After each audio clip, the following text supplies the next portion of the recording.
Hey, this is Bill Vernon, your Keller Williams for the Central Texas area. And I'm going to talk to you about what's going on in the market in Waco. So this is a market update. Here we're working on the end of December, and I wanted to share what is happening as we go into the new year with the Waco market. And so let's dive into all this. So again, I'm going to geek out on you with you a lot of numbers here. And if you have any questions about anything specifically, again, I'm going to talk broadly even in this conversation about Waco. Well, I can get so deep down on, hey, what's going on in Banjaran, what's going on in Sodero, what's going on in China Spring area. I can get to your subdivision. So if you're having those kind of questions about your subdivision, or maybe like I'm about to go on an appointment in Whitney, I want you to reach out to me. Or if you're interested in what's going on in Coryell County or Bell County or somewhere else, I can get very specific to your needs because after all, real estate is local. So let's get into the numbers. So let's look at back in November. It's kind of interesting. Again, I always look at this, what I call the sweet spot of the bat. Of course, we've already talked about that. I'm a baseball guy. And I look at this. The sweet spot of the bat this in November was pretty interesting. 33.3, and it was actually divided twice in 100 to 200 range to 200 to 300 range. Both of those was where all the activity was happening. In fact, it's 66.6% of the real estate activity was in that area. But there was activity even in the million plus range in November. So that was pretty interesting. The median price was $222,500 in November. And I was listening to another guy talk about his California market, because your agent that you're looking at looks at the world, not just this area. And so what I noticed was in his conversation, pre-COVID, and of course I call it BC, before COVID, and post-COVID, what is going on with the market? And one of the things he was pointing out was what the average sell was. So the median price now is $222,500. Back in 2019, in December, it was 190. So think about that. When you're thinking about stuff in 2 years, we have had that much of an increase. Think about that. Month or year over year, it was a 9% increase over 2020. Now, what is interesting, in October, we actually had a drop of 4.4 year over year in October, but so that's slightly some good news that an increase happened in November. Active listings still down. We're down 25% with 153 came on the market. Closing sales was just down a little, 0.8% at 124 in November. Days on market is getting kind of interesting. It's shorter in the Bell County area where the I-35 team is active. We're at 69 days. Now, their days on market is 31 and days to close is 38. Now, my team does a lot better at that. And so what that is telling me is we are seeing a slowdown in days on market, though it's still 10 days less than in 2020.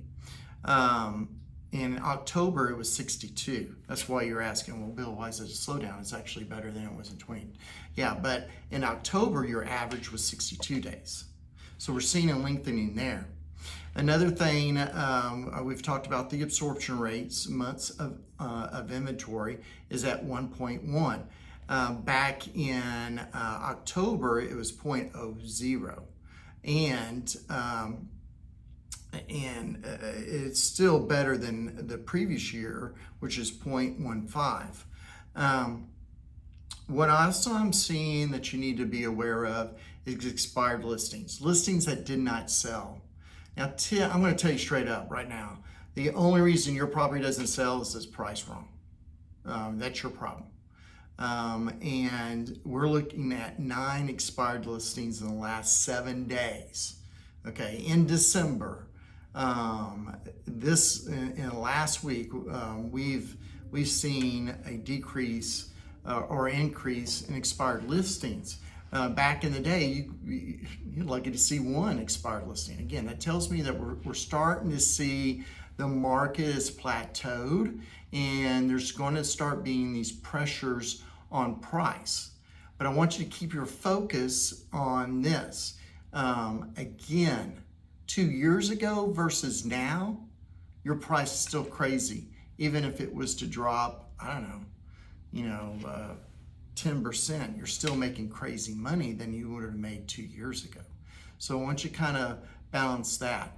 And back to it, we still have this going on, sellers, is right now we have 426 active listings in the Waco area, or actually in the Waco MLS, which is actually broader than the Waco area because you have McLean County and a lot of other counties in there, Hill, you got Marlin Properties, heck, I even put all our properties from the I-35 team on there, so you're going to see stuff in Coryell and Bell in the MLS. So that's 426 listings, and if we go back to in December of 2019, before COVID, it was 638 were on the market.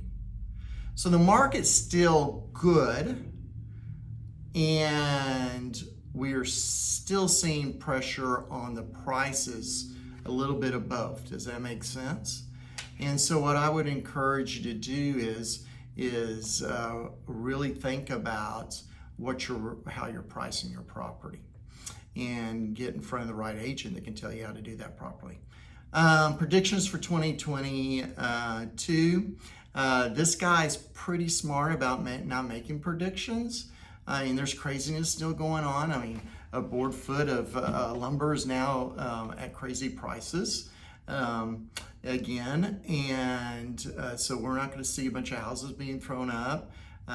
So I don't anticipate, we're not having crazy loans. I'm not anticipating a crash. You'll get a lot of people on there, and you can just sit there and housing crash 2022, and you'll see a bunch of videos come up.